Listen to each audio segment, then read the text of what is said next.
आप सभी श्रोता मित्रों को मेरा हार्दिक नमस्कार। आइए आज सुनते हैं आचार्य चतुर्सेन शास्त्री जी द्वारा लिखित कहानी रूठी रानी। रूप और यौवन में अपूर्व उस सुंदर राजकुमारी का मान भी अडिग था। पिता की दुश्मन की अर्धांगिनी बनकर भी 27 वर्ष तक पति प्रेम को ठुकराते हुए एक दिन वह सती हो गई। तो आइए सुनते हैं कहानी रूठी रानी। जब से पौने 400 वर्ष पहले जैसलमेर के राजा लूणकरण को एक पुत्री का जन्म हुआ, उसके जन्म लेने से राजपुताने में हलचल मच गई।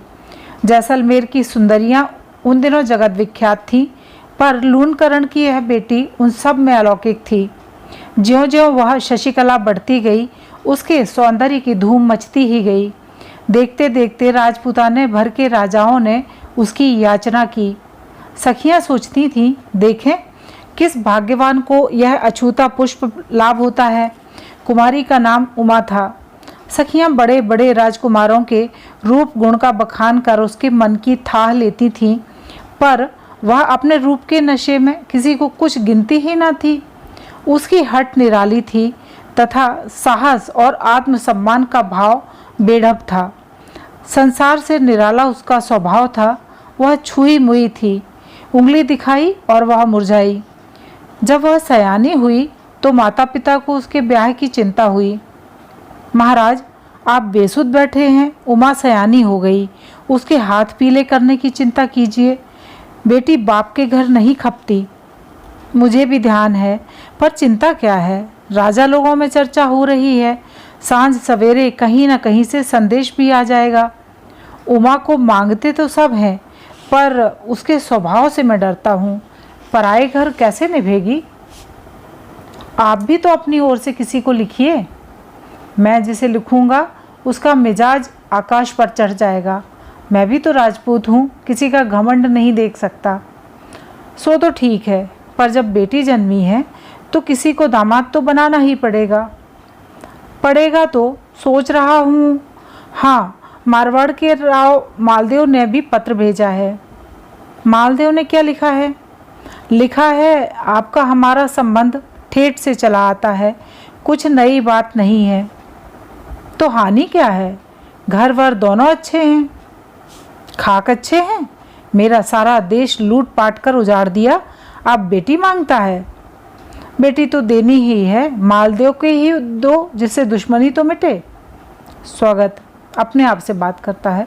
बात तो सच है, घर बैठे शिकार फंसाने का अवसर है, चूकना न चाहिए। क्या सोचने लगे? कुछ नहीं, मैं सोचता हूँ तुम्हारी बात ठीक है। राव मालदेव से कह देना चाहिए। तो आज ही सोने चांदी के नारियल का टीका भेज दीजिए। मैं अभी पुरोहित को बुलाता हूँ, सब प्रबंध हो जाएगा। क्या बारात द्वार पर आ गई? तोरण बांधने की तैयारी करिए महाराज। करता हूँ रानी, तनिक झरोखे से दूल्हे को तो देखो। यही है वह जिसके डर ने मुझे रात को नींद नहीं आती।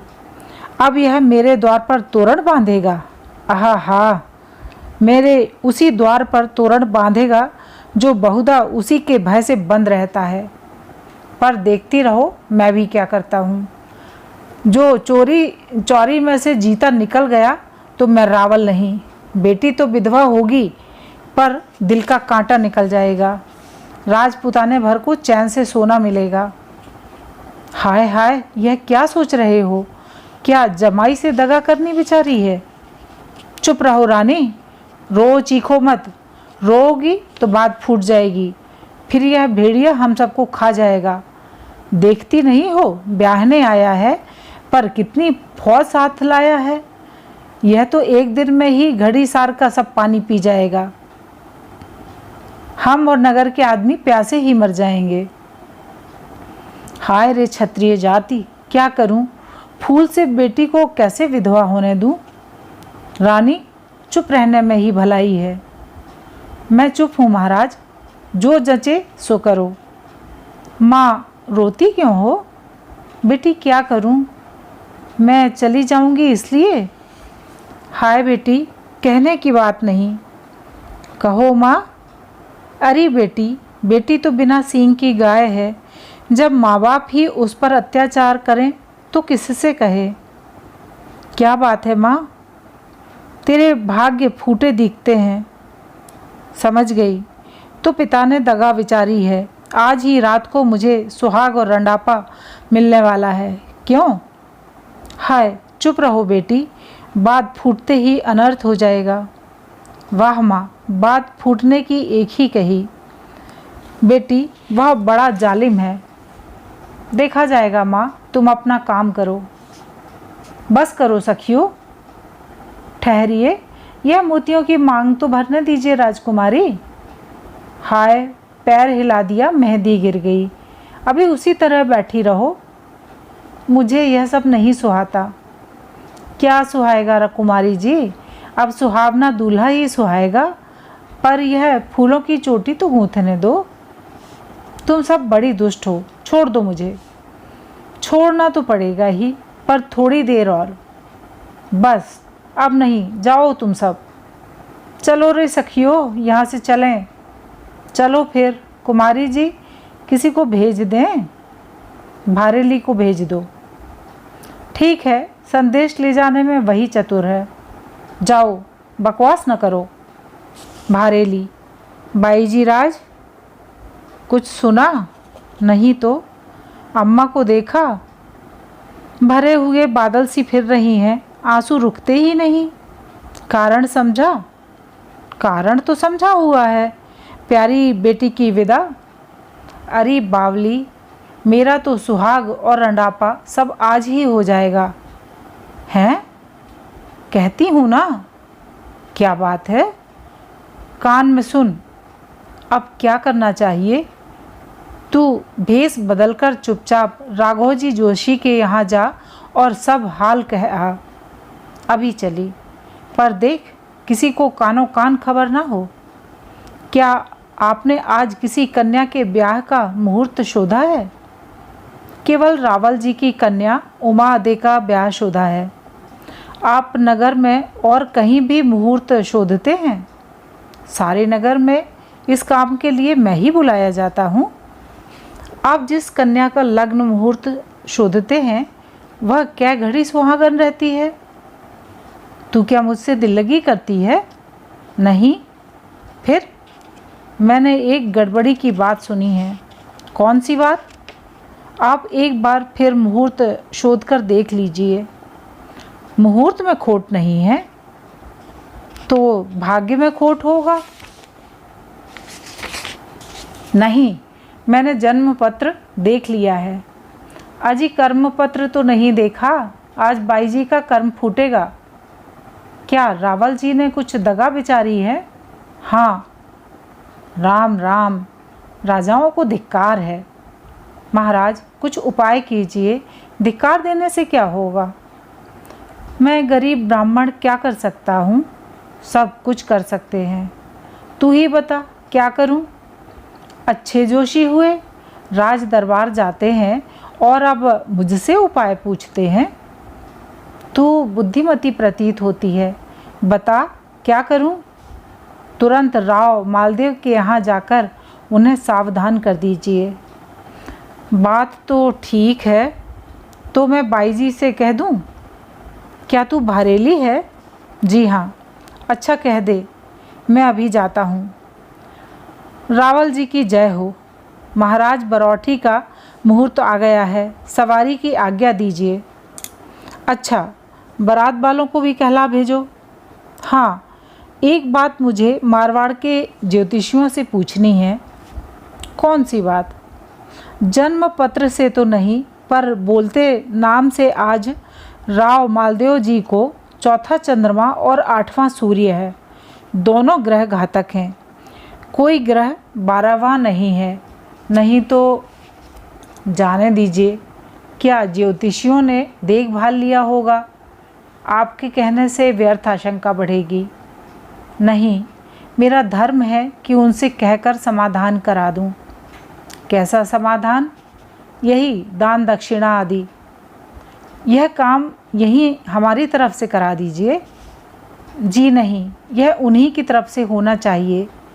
मैं सामग्री बता आऊँगा। खैर, तो आप झटपट आ जाइए। बस गया और आया। महाराज, राघोजी जोशी आए हैं। आने दो, वे बड़ी भारी ज्योतिषी हैं, उन्हें आदर से ले आओ। पधारिए महाराज। आपका आना कैसे हुआ? कुछ मुहूर्त बताना था। कहिए, केवल आप ही को सुनाना चाहिए। यह सुन सब लोग वहाँ से हट गए। सावधान, रावल जी ने दगा बिचारी है, आप चौरी से लौटने न पाएंगे। ऐसी बात है? आप धीर वीर बुद्धिमान हैं, अधिक कहने का अवसर नहीं है। अब मैं जाता हूँ। आप चिंता न करें, मैं सब ठीक कर लूँगा। धौंसे बजने लगे। रावल जी अगवानी लेकर आगे बढ़े। राव, मालदेव और मोर बांधे, सेहरा लगा घोड़े की पूजा कर सवार हुए। अगल बगल जीता और कूपा सूरमा थे। कमर में दोहरी तलवार थी। आगे जाजम बिछी थी, गद्दे तकिए लगे थे। रावल जी ने आगे बढ़कर स्वागत किया। दोनों गले लगकर मिले। अब निशान का हाथी आगे बढ़ा। दोनों साथ साथ किले में पहुँचे। राव जी ने तोरण बांधा। दोनों राजा मसनद पर बैठ गए। भीतर आंगन में ब्याह की तैयारियां हो रही थीं। नाजर राव जी को बुलाने आया। रावल भी साथ उठे। जीता और कूपा ने दोनों ओर से हाथ पकड़कर उन्हें बैठाते हुए कहा, हमें छोड़कर कहाँ चले रावल जी? जब तक राव जी लौट ना आए यहीं बिराजिए। रावल जी जान जोखिम में देख बौखलाए से बैठे रहे। महल में ब्याह हो रहा था। ब्राह्मण वेद मंत्र पढ़ रहे थे। हथलेवा और गठजोड़ा हो रहा था। फेरे फिर गए, ब्याह हो गया। मालदेव और उमादे पति पत्नी हो गए। उमादे अपने महल को चली गईं।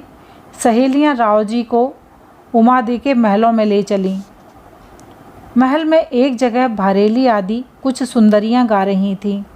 राव जी चलते चलते ठिठक गए। खवासें दौड़ीं। एक ने चांदनी, दूसरे ने सोजनी, तीसरी ने मसनद लगाई, चौथी ने तकिए लगा दिए। दो दो खवासें मोरछल ले दाएं बाएं खड़ी हो गईं। 5-7 ने शामियाना खड़ा कर दिया। 2 चंवर और पंख झलने लगीं। चैत की सुहावनी रात थी। चांदनी फैली हुई थी। ठंडी हवा के झोंके चलने लगे। भीनी भीनी फूलों की सुगंध वायुमंडल में फैल गई। भारेली ने आगे बढ़कर मुजरा किया और सोजनी से कुछ हटकर बैठ गई। उसने गाने वालियों से संकेत किया, दारूड़ा दाखारो। तबला खड़का और सारंगी ने सिसकारी ली। गाने वालियों ने आरंभ किया, भरला ए सुगड़ कलाल दारूणा दाखारो, जीवन वारा लाखारो। एक खवास ने पन्ने के हरे प्याले में लाल अंगूरी शराब भरकर राव जी के आगे बढ़ाई। उन्होंने हंसकर पी और प्याला मोहरों से भरकर लौटा दिया। खवास ने उठकर मुजरा किया और गले के मोतियों को राव जी पर वार वार कर गाने वालियों पर फेंक दिया। गाने वालियों ने फिर गाया, दारू पीवो रण चढ़ो राता राखो नैन, बैरी थारा जल मरे सुख पावेला सैन। कलाली ने फिर प्याला भर कर दिया। गाने वालियों ने गाया, सोरठ दो दाहो भलो कपड़ो भलो सपेत, नारी तो निभती भली घोड़ा भलो कुमेत। प्याले पर प्याले बढ़ चले। राव जी मस्त हो सुरा सुंदरी और संगीत में डूब गए। उमा के यहाँ महफिल सजी थी। मध्य के रत्न जटित पात्र में गजक तैयार थी। राव जी को बुलाने दासी भेजी गई थी। उनके आने की आशा में गीत गाए जा रहे थे। महला पधारो महाराज हो, दारू रामारू महला पधारो महाराज हो, कदरी जोछ सोजा वाट हो महला पधारो। उमा लजकर हंसकर लजा गई। गाने वालियों ने फिर गाया, गैला गैला भूलियाँ महला पड़ी पुकार, आवण री वेला नहीं अलबेला राजकुमार, महला पधारो। दासी, भाई जी राज, राव जी कहाँ हैं? वे भारेली के यहाँ सहेलियों के बीच बैठे हैं। वहाँ दारूड़ो दाखारो गाया जा रहा है। बिजलियाँ मांडेलियाँ ऊपर ले रलियाँ, परदेसी री साजना पतीजे मिलियाँ। उमा ने क्रोध से कहा, खामोश। क्षण भर में सन्नाटा छा गया। सब बाहर चली जाओ, आरती के थाल के दीपक बुझा दो, उसे औंधा कर दो। मैं नहीं जाऊंगी जोशी जी। बाई जी, यह कैसे हो सकता है? मैंने सोच लिया। बाई जी, कल तक तुम्हें राव जी की जान प्यारी थी, क्या आज नहीं है? अब भी तो उनकी जान जोखिम में है। खैर, मैं जाऊंगी, परंतु राव जी मेरे पास ना आ सकेंगे। आप जैसा कहेंगी वे वैसा ही करेंगे। मैं भी आपके साथ चलूँगा बाई जी, यहाँ अब मेरा ठिकाना नहीं है। आप भी चलिए, सुखपाल सेवा में उपस्थित है, चलिए फिर। बारात जोधपुर पहुंची। दीवान ने धूमधाम से स्वागत किया। कोसों तक सेना और दर्शकों का तांता बन गया। उमा एक नए महल में उतारी गई। राव जी के अनेक रानियां थीं। नई सौत को देखने की सबको हौस थी। उनमें स्वरूप दे झाली सबसे सुंदर थीं। राव जी उसके महल में गए तो उसने दौड़कर गले की मोतियों की माला तोड़कर उन पर न्यौछावर की। नई रानी के दर्शन हमें भी होने चाहिए, अब इसमें बाधा क्या है? सुना है महाराज, भट्टानी जी बड़ी मानवती हैं। भट्टानी जी क्या हैं? भाटा अर्थात पत्थर हैं। हंसकर, वाह, आपने बड़ा आदर किया। भला भाटा क्यों है? हैं तो भट्टानी, पर भाटे की बनी है। बड़ा घमंड है। वाह, आपसे उसका मान भी न सहा गया। मान की भी एक सीमा है प्रिय। महाराज, बड़े घर की बेटी, रूप कुल में श्रेष्ठ, फिर मान न करे? भला मैं गरीब घर की लड़की क्या मान करूँगी? ठीक है, पर है बड़ी कड़ी। चलिए हम साथ चलें, देखें तो। देखा जाएगा, अभी उसका मान थोड़ा ठंडा पड़ने दो। देखा उसका घमंड। बड़ी रानी को तो उसने मान दिया, बोली भी उसी से, हमें तो पूछा भी नहीं। इसे घमंड की पूरी सज़ा मिलनी चाहिए। वह तो राव जी से रूठी ही है, राव जी को भी उससे रुठा देना चाहिए। सच कहती हो बहन, जो उसने एक बार भी हंसकर राव जी की ओर देख लिया तो हम कहीं की न रहीं। चुप, राव जी आ रहे हैं। देखो, कहो, देख ली भट्टानी कैसी है? बहुत अच्छी, पर अल्हड़ बछेड़ी है। तब दुलत्तियाँ भी झाड़ती होगी। महाराज, हमें क्या, जो पास जाए वह लात खाए। जैसे लात खाना होगा वह पास जाएगा। बस बात तो यही है। महाराज, हमें क्या, वह अपने बराबर तो महारानी जी को भी नहीं समझती। मैं तो जाकर पछताई। अजब अनगढ़ है, ना आँखों में लाज ना बातों में लोच। अजी, वह मिजाज में मरी जाती है, ना आए का आदर न गए का मान। महाराज, रूपवती बहुत देखी हैं, पर उसका तो दिमाग ही निराला है। गोरी चिट्टी है तो क्या, लक्षण तो 2 कौड़ी के भी नहीं। बड़े घर आ गई है, नहीं तो सब मान ठिकाने लग जाता। अभी जवानी का नशा है, कल जवानी ढल जाएगी तो सब बल निकल जाएगा। देखा जाएगा, मैं मालदेव हूँ। आकाश पर बदली छाई थी। राव जी उमा के रूठने से और सौतों के बहकने से गुस्से में भरे थे। झट जनाने से बाहर निकल आए। आंखों में नशा, दिल में क्रोध और हाथ में खाड़ा था। ड्योढ़ियों पर कौन हाजिर है? घड़ी खंभा अन्नदाता पृथ्वीनाथ पधारो, शुभ चिंतक हाजिर हैं। अच्छा, आप हैं ईश्वरदास जी? अभी आप जगते हैं? अच्छा कोई कहानी तो कहिए। जो आज्ञा विराजिए। सुनिए पृथ्वीनाथ। मारवाड़ नर नीपजे नारी जैसलमेर, तुमरी तो सिंध सांतरा करहल बीकानेर। बस वारहट जी, आपका यह दोहा तो बिल्कुल ही गलत है। कैसे पृथ्वीनाथ?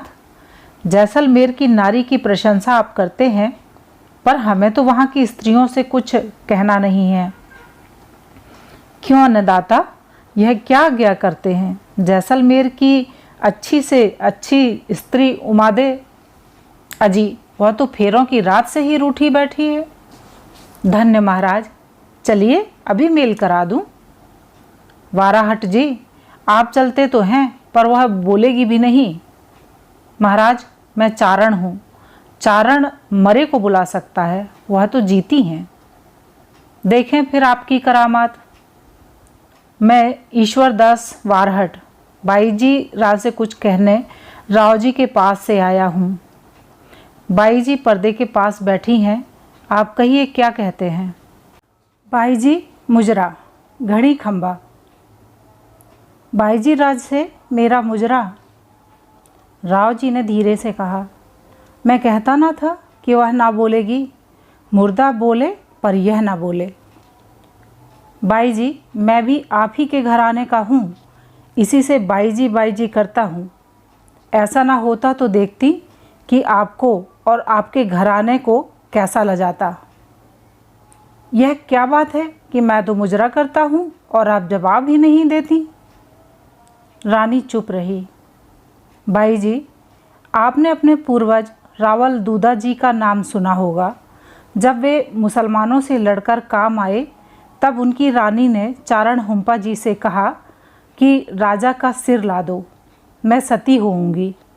पर जब हुम्पा जी रण क्षेत्र में गए तो वहाँ कटे सिरों में रावल जी का सिर मिलना मुश्किल हो गया। तब हुम्पा जी ने उनकी प्रशंसा करनी प्रारंभ की, जिसे सुन सिर हंस पड़ा। सो तुम भी उसी वंश की हो? वह मरकर भी बोला और तुम जीती भी नहीं बोलती। क्या तुम्हारे बड़ों का रक्त तुम्हारे शरीर में नहीं है? बाबा जी, मैं देखना चाहती थी कि आपकी वाणी में कैसा प्रभाव है। कहिए क्या कहते हैं, क्यों आए हैं? धन्य बाई, तुम्हारा जन्म चंद्रवंश में हुआ है। तुम्हारी सौतें कहती हैं कि तुम चांद को चीर कर निकाली गई हो, पर कुछ कलंक है। वह क्या है, यही पूछने आया हूँ। उन्हीं से पूछिए। वे तो स्पष्ट कुछ भी नहीं कहती, पर सुना है तुम राव जी से रूठी हो, इसी को वे कलंक कहती हैं। यह तो उनके लिए सुख की बात है। तुम भी खूब हो बाईराज, सौतों को सुखी और पति को दुखी करती हो। राव जी को रानी बांदी की पहचान नहीं। रानी रानी है, बांदी बांदी। इसके लिए अब वचन दे सकते हैं? हाँ। अच्छा, हाथ बढ़ाइए। ईश्वर दास ने राव जी का हाथ पर्दे में बढ़ा दिया। यह तो वही कठोर हाथ है। तो और हाथ कहाँ से लाएं? उमा उठकर चली गई। राव जी भी चले गए, पर वारहट जी बैठे रहे। वारहट जी, भोजन कीजिए। मैं भोजन नहीं करूँगा। किस लिए? मुझे बाई जी का बड़ा भरोसा था, पर उन्होंने तनिक भी लिहाज नहीं किया। मैं तो इसी से राव जी को साथ लाया था। अब तो मुझे यहीं मरना है। क्या कभी बाई जी के चारणों की चांदी करने की बात नहीं सुनी? रानी आती है। आप भोजन क्यों नहीं करते? चारण यदि किसी झगड़े में पड़ते हैं और राजपूत उनकी बात नहीं मानते हैं, तो चारण को चांदी करके प्राण त्यागना पड़ता है। तो आप क्या मुझ पर चांदी करेंगे? अवश्य करूँगा, नहीं तो राव जी को क्या मुंह दिखाऊंगा। तो आपने मुझे वचन क्यों नहीं दिया? राजा रानी के बीच वचन कौन दे? बीच वाले का काम मेल करा देना है। सो मैं राव जी को ले ही आया था। उन्हें लाने से क्या हुआ? मेरे प्राणों पर बन आई। आज भोजन तो करें। दूसरे जन्म में करूँगा। भारेली ने आगे बढ़कर कहा। वारहट जी, बाई जी ने भी अभी भोजन नहीं किया है। वे भोजन करें, उन्हें कौन रोकता है। भला ऐसा कहीं हुआ है चारण ड्योढ़ी पर भूखा बैठा हो और राजपूत जाई भोजन करे। तो बाई जी चारणों का जब इतना आदर करती हैं तो उनकी बात क्यों नहीं मानती। आप क्या कहते हैं? यही कि राव जी से मेल कर लें। राव जी भी कुछ करेंगे या नहीं? आप जो कहेंगे वही करेंगे। कहिए हाथ जोड़ें, कहिए पांव पड़ें। बाबा जी, यह आप क्या चाहते हैं? वह मेरे स्वामी और मैं उनकी दासी हूँ। मैं तो रूठने में भी उनसे सब भांति प्रसन्न हूँ। वे भी मुझे पूरा मान करते हैं, इसी से जीती हूँ। धन्य बाई, धन्य। अब कहो क्या कहती हो? आप क्या चाहते हैं? रूठना छोड़ दो। मेरा तो जी नहीं चाहता, पर खैर लाचार हूँ। राव जी वही करेंगे जो तुम कहोगी। मुझे कुछ कहना नहीं है। हाँ, कोई बात स्वभाव विरुद्ध न हो तो राव जी को लाऊं या सुखपाल और अर्दली मंगाऊं? अभी नहीं, रात को चलूँगी। आप भोजन करें। पहले मैं राव जी से मिलाऊं। राव जी की बाँछें खिली थीं। आज बहुत दिन की रूठी रानी मिलेगी। राजभवन सज रहा था। झाड़ने पात्रें इकट्ठी हो रही थीं। शराब के पात्र भरे धरे थे। सर्वत्र रोशनी हो रही थी। गायन प्रारंभ हुआ। शराब का दौर चला। उमादे को बुलाने बांदी पर बांदी आ रही थीं, पर उसका श्रृंगार ही नहीं निपटा था। मांग में मोती भरे जा रहे थे। मन मचल रहा था। बांदी ने कहा, पधारिए महारानी, अन्नदाता ताकीद कर रहे हैं। आते आते आएंगे, जल्दी क्या है। जा भारेली, तू कह दे। बाई जी राज, मुझे न भेजिए, अंधेर हो जाएगा। तू ही जा और लौटकर मेरे साथ चल। वाह भारेली, आज तो तुम्हारी खूब टाहट है। पियो एक प्याला। अन्नदाता क्षमा करें, बाई जी पधार रही हैं। आने दो फिर। उन्होंने तुझे मेरा मन बहलाने को ही भेजा है। महाराज, अनर्थ हो जाएगा, मुझे जाने दें। बैठ जा, आने दे उन्हें। महाराज, आप गजब कर रहे हैं। उस दिन की तरह आज भी एक प्याला दो। भारेली ने मध्य से प्याला भरकर दिया ही था कि उमा ने आकर देख लिया। वह उल्टे पांव लौट गई। भारेली ने उसे देखकर कहा, महाराज, अनर्थ हो गया। और वह खिड़की से कूदकर बाहर चली गई। वाह, दोनों तोते उड़ गए। वारहट जी को बुलाओ। अब क्या करूं? वारहट जी ने सब कुछ सुनकर कहा, अन्नदाता, आपने अनर्थ किया। एक बार फिर मना कर देखिए। जाता हूँ, पर कठिन है। कहिए वारहट जी, आपके तो होश उड़े हैं। खैर तो है?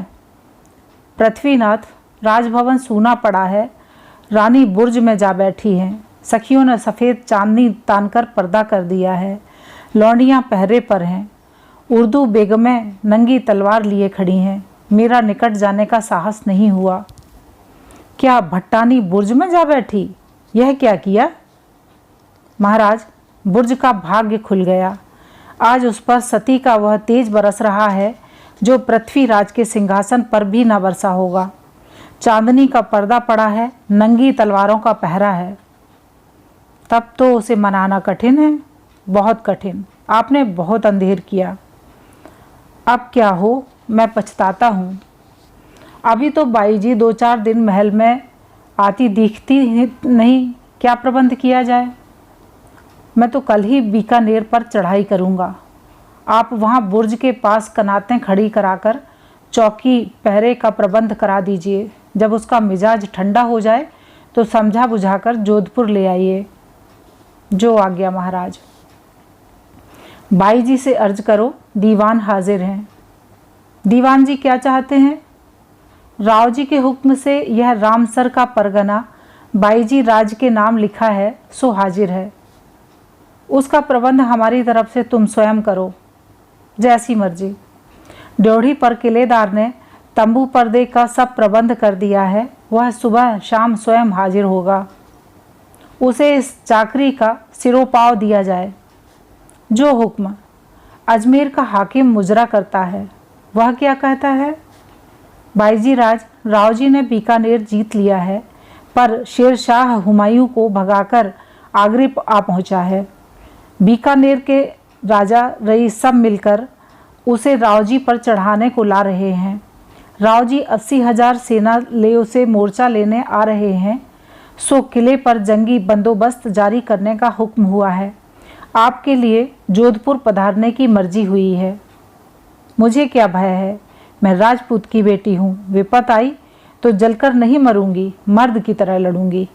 राव जी को लिख दो, किला मेरे भरोसे छोड़ दें और बाकी राज्य का प्रबंध स्वयं कर लें। बाईजी राज, ऐसी ही मर्जी है तो जोधपुर का किला आप अधिकार में कर लें। यहाँ तो भारी मोर्चे का जोखिम है।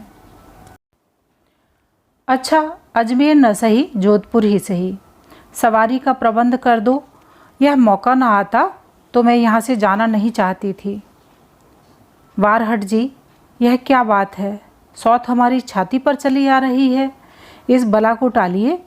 वह किले का अधिकार लेगी तो हम उसकी दबैल होकर रहेंगी। क्या करूं? मेरा भतीजा ईश्वर दास उसे ला रहा है। वह कपूत तो मेरे कहे में नहीं। भट्टानी यहाँ ना आने पावे। न कैसे आने पाए? सवारी तो चल चुकी, कल परसों जोधपुर आ ही पहुँचती है। उसे राह ही में रोक दो, हम आपको खुश करेंगी। जाकर देखता हूँ। सवारी कोसाना तक आ चुकी है। जाओ और उसे रोको। रूठी रानी की सवारी आ रही थी। आगे निशान का हाथी था। सवारी का तांता बंधा था। हाथी के पीछे नौबत खाना था। उसके पीछे घोड़ों पर नक्कारा बजता था, जिसकी आवाज़ 12 कोस से सुनाई देती थी। सजे हुए ऊंट और चीलों का झंडा हवा में उड़ता दिखाई देता था। झंडे के पीछे रणबंका बरछैत राठौरों का एक रिसाला था। फिर एक कतार बंदूकचियों की, उनके पीछे तीरंदाज, फिर ढाल तलवार वाले राजपूत थे। आगे कुछ दूर मैदान खाली रखकर कोतल हाथी और घोड़े चलते थे। उनके पीछे नकीब चौबदार सोने चांदी के आसे लिए हुए प्रबंध करते चलते थे। वारहट ईश्वरदास भी पांचों हथियार लगाए एक चालाक घोड़े पर अकड़े बैठे थे। आशा जी को देख ईश्वरदास ने घोड़े से उतर मुजरा किया। दोनों खड़े सवारी देखते रहे। सवारी बढ़ रही थी। एक झुंड सजी और कसी कसाई पालकियों का आया। उनमें कुछ के पास तीर कमान और तलवारें थीं। उन्हीं के झुरमुट में रानी का सुनहला सुखपाल था। उस पर गुलाबी पर्दा पड़ा था। पर्दे पर जगह जगह चमकीले नग जड़े थे, जिस पर निगाह नहीं ठहरती थी। सुखपाल के पीछे नंगी तलवारों का पहरा था। उसके बाद जनानी सवारियां पालकियों, पीनसों और रथों में थीं। उनके पीछे राठौरों का एक रिसाला था और रिसाले के पीछे जुलूस के बाकी कोतल घोड़े, हाथी और ऊँट थे। सबके पीछे फर्राश खाना, तोप खाना और मोदी आदि लाव लश्कर की ऊँट गाड़ियाँ थीं। जब ही रूठी रानी का सुखपाल वहाँ पहुँचा, आशा जी ने ड्योढ़ीदार को पुकार कर कहा, बाई जी से अर्ज करो कि आशा वारहट मुजरा गुजारता है और कुछ विनय भी किया चाहता है। उसके बाद उन्होंने ऊंचे स्वर में यह दोहा पढ़ा, मान रखे तो पीव तज, पीव रखे तजमान, दोए गयंद न बांधिए, एकण खूंटे थान। दोहा सुनते ही रानी ने तुरंत सवारी रोकने का हुक्म दे दिया। सब चकित रह गए। ईश्वरदास ने बहुत जोर मारा, पर आशा का जादू चल ही गया। रानी ने वहीं कोसाना गांव में डेरे डाल दिए। आशा ने ड्योढ़ी पर आकर कहा, धन्य बाई जी, मान तुम्हारा ही सच्चा है और सब कहने की बात है। बाबा जी, यह दोहा फिर पढ़ो, बड़ा सच्चा दोहा है। फिर पढ़कर, बाई जी, आप सच्ची मानधनी हैं, आपका यह मान अमर रहेगा। बाबा जी, जो यह मान जन्म भर निभे तो बात है। बाई जी, तुम्हारे बाद जीता रहा तो तुम्हारा नाम अमर कर दूंगा। घनी क्षमा अन्नदाता बाईजी राव जी वीर गति को प्राप्त हुए। राव जी रण में खेत रहे। महाराज, उन्होंने महावीर की मृत्यु पाई। सब रानियां सती हो गईं। स्वरूप दे झाली के सिवा सब रानियां पातुर खवा से सती हो गईं। सब 21 थीं। झाली रानी सती नहीं हुई। उनके पुत्र ने उन्हें रोक लिया था कि सरदार आ जाएं तो उन्हें राज तिलक देने का वचन देकर सती हों। उन्होंने वचन तो सरदारों से ले लिया, पर पुत्र को श्राप दिया कि तूने मुझे 5 दिन अटकाया, इससे तेरा राज अटल न रहेगा। कल वह पगड़ी के साथ सती हो गई। पगड़ी आई है, कार्तिक सुदी पूर्णिमा को आ पहुँचेगी। अब मैं किससे रूठूंगी? जिससे रूठी थी वही न रहा तो अब जीकर क्या करूंगी? चिता की तैयारी करो। चिता तैयार हुई। बाजे बजे, चंदन कपूर अगर से चिता सजाई गई। दूर दूर से लोग रूठी रानी को सती होते देखने आए। रूठी रानी घोड़े पर चढ़कर मुहर और रत्न लुटाती, गहने बिखेरती बाजार से निकल चिता में आ बैठी। गोद में पति की पगड़ी थी। आग देने वाला गांव में कोई न था। देखो, यहाँ कोई राठौर है? एक बूढ़ा जेत मालोत कांपता हुआ हाथ जोड़े आया। सती माता, मुझ पर दया करो। मैं भूखा मरता मारवाड़ छोड़ यहाँ पेट पालता हूँ।